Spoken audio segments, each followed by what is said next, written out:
Y ahora pasamos al doctor Jesús Ollarves. Tiene el piso, la palabra. Qué bueno. Yo quisiera que mis primeras palabras fueran de reconocimiento para la Universidad de La Paz, la Universidad Católica Andrés Bello y al Crime Stopper Caribe y, en fin, a todos los organizadores de este evento que trata de poner en perspectiva una temática que ocupa un lugar común en la mayoría de las jurisdicciones internas de nuestros estados y que nos ha puesto y nos pone siempre a reflexionar,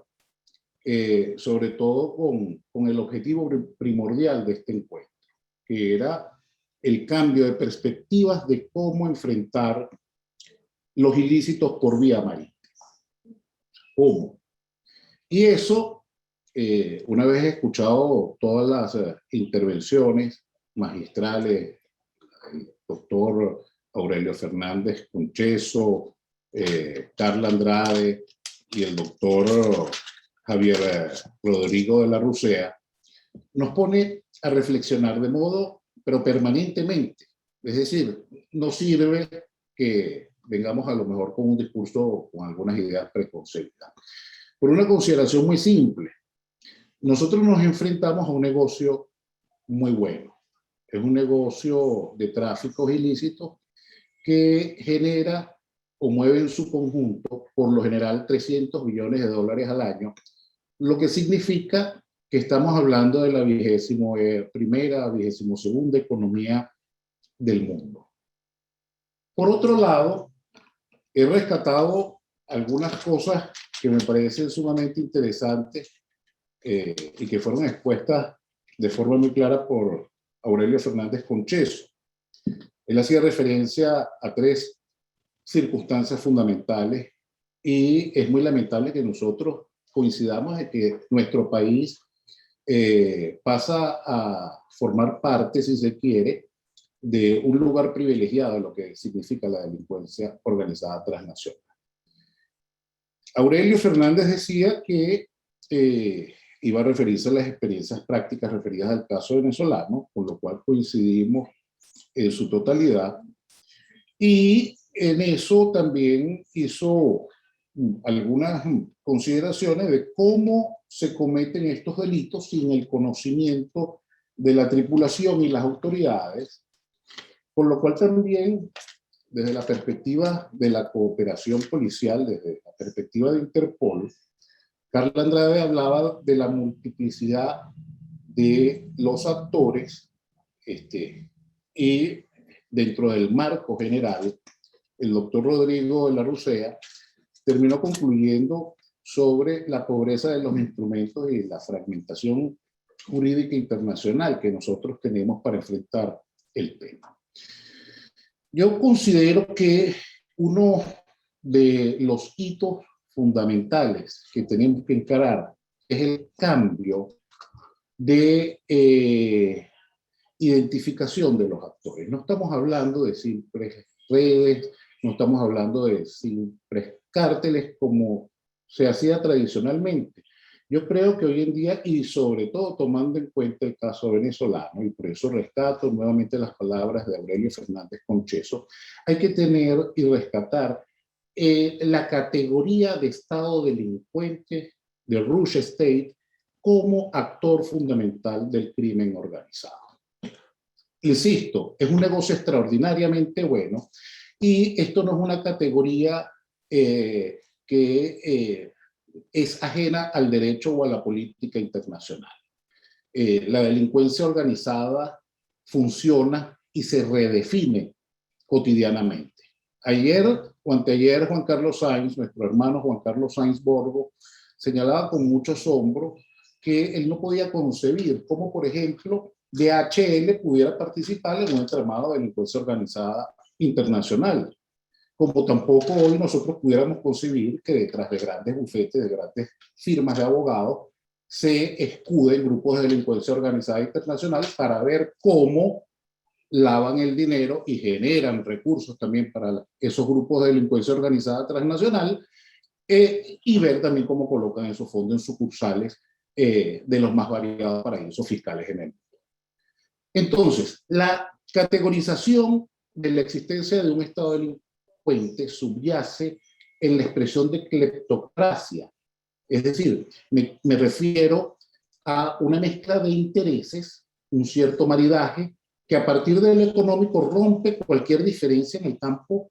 de lo político, de lo ideológico, para facilitar el cruce de negocios ilícitos.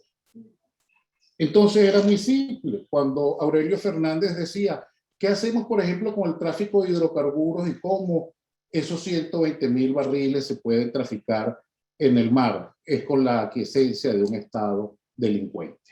en donde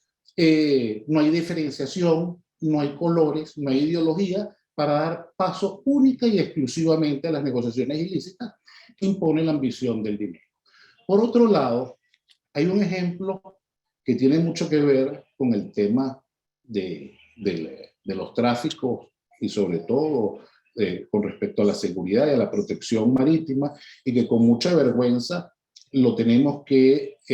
traer como ejemplo de lo que no debe ocurrir y de lo que la comunidad internacional debe tener también permanentemente monitoreado. Es el caso de Walid Maklet. Walid Maklet es un capo venezolano, narcotraficante, convicto y confeso y condenado por las autoridades venezolanas, pero lo medular de este caso es que la gigantesca salida de cocaína hacia Europa por parte de Venezuela salía de un puerto, del puerto de Puerto Cabello, que le había sido otorgado a través de una concesión a Walid Maklet y a sus familiares. Pero no contento con eso, también las autoridades venezolanas, en un momento determinado, le otorgaron una línea aérea venezolana, Aeropostal, para que continuara con el tráfico de drogas y de urea dentro del espectro internacional. Pero todo esto, y vistas las grandes magnitudes de drogas, no podemos dejar de ignorar que todo este tipo de andamiaje que nace desde el Estado, y por eso quiero apuntalar la expresión, porque, insisto, la mejor forma de identificar el fenómeno y sus causas es sobre la base de que es un negocio extraordinariamente bueno y es un negocio en donde, por lo menos en el caso venezolano, no cabe la menor duda de que existe la existencia, de que existe un Estado delincuente. Es decir, que hay la existencia clara, precisa y circunstanciada por diversos informes de órganos de supervisión y control de tratados de la participación real, material y efectiva de autoridades venezolanas sobre este tipo de tráfico. Por ello es imprescindible no solo la cooperación internacional, sino también que se entienda que, por ejemplo, Aurelio señalaba que a su modo de ver, esto era o podía ser catalogado un crimen de lesa humanidad. Con lo cual, yo en lo personal no estoy de acuerdo, creo que es algo peor. Yo creo que estamos ante una circunstancia que si las analizamos en un contexto holístico, estamos frente a una situación que transgrede o pone en peligro la paz y la seguridad internacional. Es decir, la paz y la seguridad internacional está comprometida y a modo de solución, a modo de propuesta, es importante que se diseñe una suerte de estrategia global auspiciada desde las Naciones Unidas,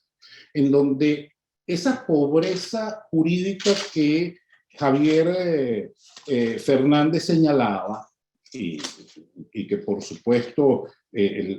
incluye también una reforma a la Convención de Montego Bay y cualquier gestación de un instrumento internacional de alcance universal, sería importante la participación de un evento de esta naturaleza para hacer visibles los estándares universalmente aceptados que dimanan de las resoluciones del Consejo de Seguridad, que en el contexto del capítulo 7 de la Carta son vinculantes para todos los estados. Y obviamente hay muchísimas o algunas resoluciones que son fundamentalísimas en el tratamiento de esta temática, por ejemplo, la resolución 1816 del 2018, que conduce a un despliegue coordinado de fuerzas navales internacionales para luchar contra la piratería frente a las costas de Somalia, entre otros. Pero también hay que rescatar un tema que es muy importante y que implica un laberinto intrincado de complejidades. No sé si era el doctor Javier de la Rueca que hacía, de la Rusea, perdón, que hacía referencia al caso del buque Aquile Lauro, en donde obviamente estamos ante una situación que es completamente distinta y más compleja, porque trata sobre el terrorismo internacional, y su indefinición también incorpora un añadido que hace más complejo la búsqueda de una solución. Por eso consideramos que dentro de la programación futura de la Universidad para la Paz se debería de auspiciar un evento que promueva esos estándares relacionados con las resoluciones emanadas del Consejo de Seguridad en el contexto del capítulo 7 de la Carta, porque evidentemente el tema de la jurisdicción, el tema de la cooperación judicial y el tema de los esfuerzos, tanto nacionales como regionales, están allí, pero no bastan frente a un negocio tan bueno